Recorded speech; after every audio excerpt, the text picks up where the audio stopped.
This is Democracy Now! I'm Amy Goodman. Ahead of Super Tuesday, we turn now to look at the wave of young progressives who want to follow in the footsteps of Congressmember Alexandria Ocasio-Cortez, the Democratic socialist who unseated a 10-term incumbent Democrat in New York City 2 years ago, becoming the youngest woman ever to serve in Congress. One of the key races that's taking place on Super Tuesday that is not being paid attention to, as all the focus is on the presidential primary, is 26-year-old Jessica Cisneros. She's running in South Texas to challenge Congressmember Cuellar, one of the most conservative Democrats in Congress.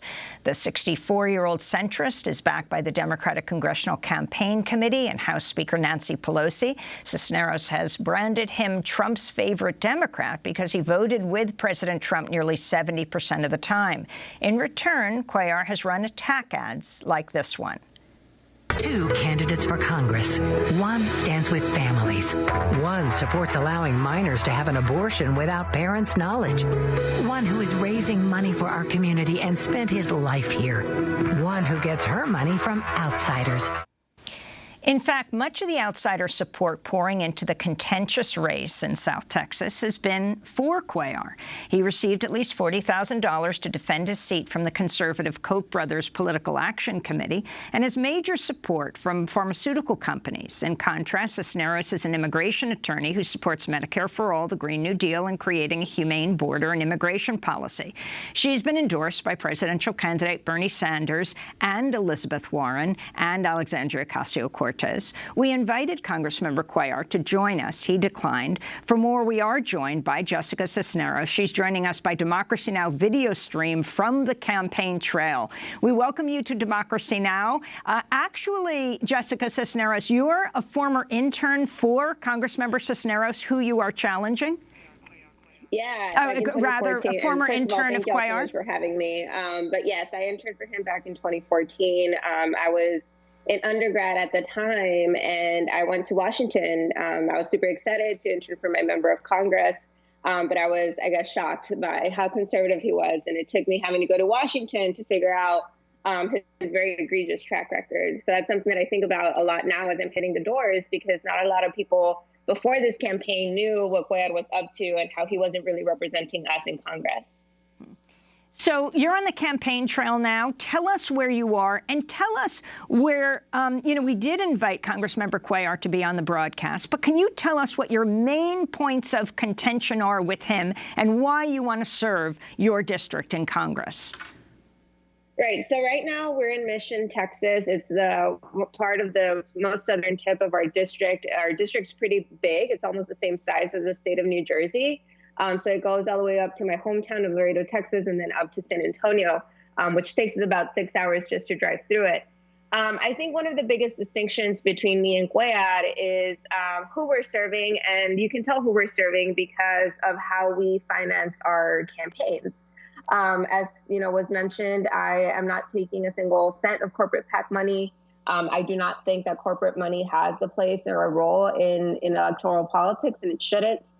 So we've been able to amass more than $1.5 million with just an average contribution of $32, which is incredible.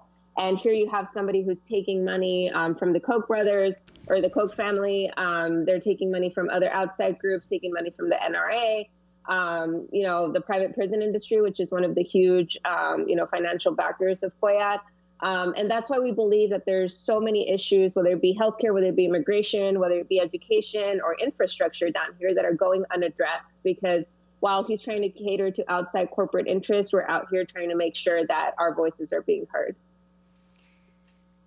If you can talk about the main issues that Congressmember Cuellar is attacking you on. I mean, your language against him is strong. You're saying he's Trump's favorite Democrat. What does it mean to say he has sided with the president 70% of the time? I mean, this is a very serious issue as you're along the southern border. Even in the last few days, President Trump, when being asked if he's going to close the southern border entirely because of coronavirus, he said these are the issues that he's looking at right now. Exactly. And I haven't heard anything from the congressman, trying to make sure that we're not caught in the middle of this, because yes, we are right on the U.S.-Mexico border. And I think that, for example, some of the votes that he's taken are about immigration, right? That he sided with President Trump. He's voted to fund the wall twice, once in 2018, the most recent in 2019. There's already areas in our district where the wall is being built. And it's upsetting for us to see, first of all, this is an area that has a huge immigrant population. My parents are from Mexico. Cuellar's parents and his, his family have Mexican roots as well. To see him, kind of turn his back on our community and then do it in a very expensive way. The wall is, costing about tens of millions of dollars per mile. And then you turn around and see our district, which has a 24% poverty rate. Our hometown has a 30% poverty rate. All that money could actually be used to invest in our communities, but that's not what he's been fighting for. He's basically been throwing our community under the bus. And there's so much potential in this area. The two South Texan values are familia and hard work. All we ask for is the opportunity and the investment, and we rise up to the challenge. But unfortunately, Cuellar doesn't seem to think that way.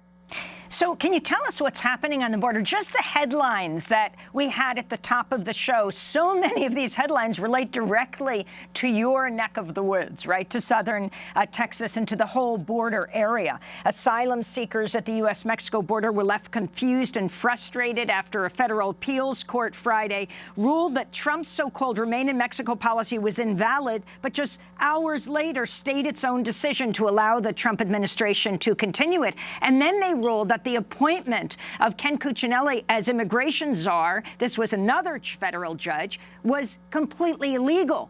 And so whatever policies he put into place should not be in effect. Exactly.